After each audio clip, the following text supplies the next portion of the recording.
BRS के working सदर व रुकन असम्बली केटीआर ने वज़ीर आला रेवंत रेड्डी से बेरोजगार नौजवानों के खिलाफ अपने हालिया तौहीन आमेद रिमार्क्स के लिए मुआफ़ी मांगने का मुतालबा किया। उन्होंने रेवंत रेड्डी पर तेलंगाना के नौजवानों की तौहीन का इल्ज़ाम लगाया और उन्होंने कांग्रेस हुकूमत के जरिए नौकरियों के नोटिफिकेशन और जॉब कैलेंडर पर एक वाइट पेपर जारी करने का मुतालबा किया। इतवार के रोज़ मीडिया से बात करते हुए केटीआर ने कहा कि तेलंगाना की रेवंत हुकूमत से नौजवान नाराज़ है। केटीआर ने कहा कि कांग्रेस हुकूमत ने पिछले 8 महीनों में एक भी नोटिफिकेशन जारी नहीं किया। कहा कांग्रेस ने 1 साल के अंदर 2 लाख नौकरियों के लिए नोटिफिकेशन जारी करने का वादा किया था, लेकिन अभी तक एक भी नोटिफिकेशन जारी नहीं किया गया। कहा बाकी 4 माह में वो 2 लाख नोटिफिकेशन कैसे जारी करेंगे। केटीआर ने कहा हम तलबा और बेरोजगारों के साथ मिलकर हुकूमत से लड़ेंगे। उन्होंने कहा कि ये कोई सियासी मसला नहीं है, बल्कि लाखों नौजवानों का मामला है।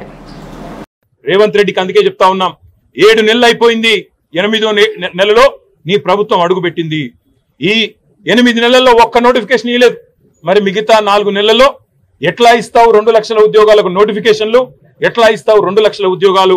జవాబు చెప్పాలని చెప్పి నేను రేవంత్ రెడ్డి గారిని డిమాండ్ చేస్తా ఉన్నా. మిమ్మల్ని వదిలిపెట్టాం, శాసనసభలో నిలదీస్తాం, క్షేత్రంలో నిలదీస్తాం. ఏ పిల్లలనైతే నువ్వు మోసం చేసినావో ఆ పిల్లలకు మేము అండగా ఉంటాం. తప్పకుండా ఆ పిల్లలతో ఐక్యంగా కొట్లాడతాం. ఇది ఏదో 2 రాజకీయ ఉద్యోగాలకు సంబంధించిన పంచాయతీ కాదు.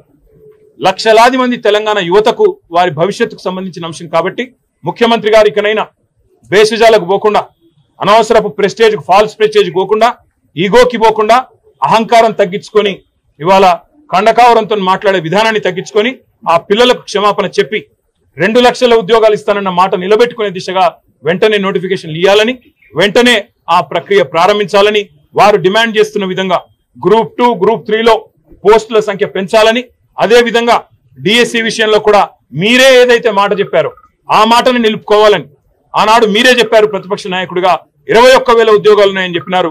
అవి కూడా వెంటనే నోటిఫై చేయాలని, అదే విధంగా గ్రూప్ 1లో కూడా 1:100 నిష్పత్తిలో పిలవాలని మేం పెట్టిన డిమాండ్ కాదు. మీ పార్టీ తరఫున ఆనాడు బట్టి విక్రమార్క గారు నిండు శాసనసభలో పార్టీ ప్రతినిధిగా చేసిన, ఫ్లోర్ లీడర్ గా చేసిన డిమాండ్, దాన్ని కూడా నిలుపుకోవాలని చెప్పి తెలంగాణ యువత తరఫున, తెలంగాణ పిల్లల తరఫున ఈ ప్రభుత్వాన్ని, ముఖ్యంగా రేవంత్ రెడ్డి గారిని, తెలంగాణ యువతకు నిన్న మాట్లాడిన దిక్కుమాలిన మాటలకు క్షమాపణ కూడా చెప్పాలని చెప్పి కూడా డిమాండ్ చేస్తూ సంవత్సరంలో 2 లక్షల ఉద్యోగాలు ఇచ్చే విషయంలో రాబోయే శాసనసభ సమావేశాల్లో కూడా తప్పకుండా చర్చకు పట్టుబడతాం.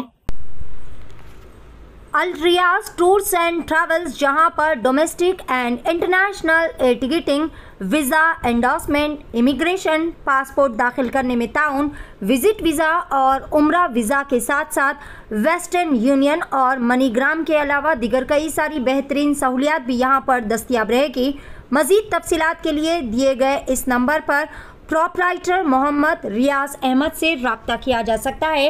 फ़ोन नंबर है 9700358014 या फिर 9182535378 या फिर सीधे चले आए अल रियाज हेल्थ केयर क्लिनिक, मुस्तफ़ा नगर, फलकनुमा, हैदराबाद।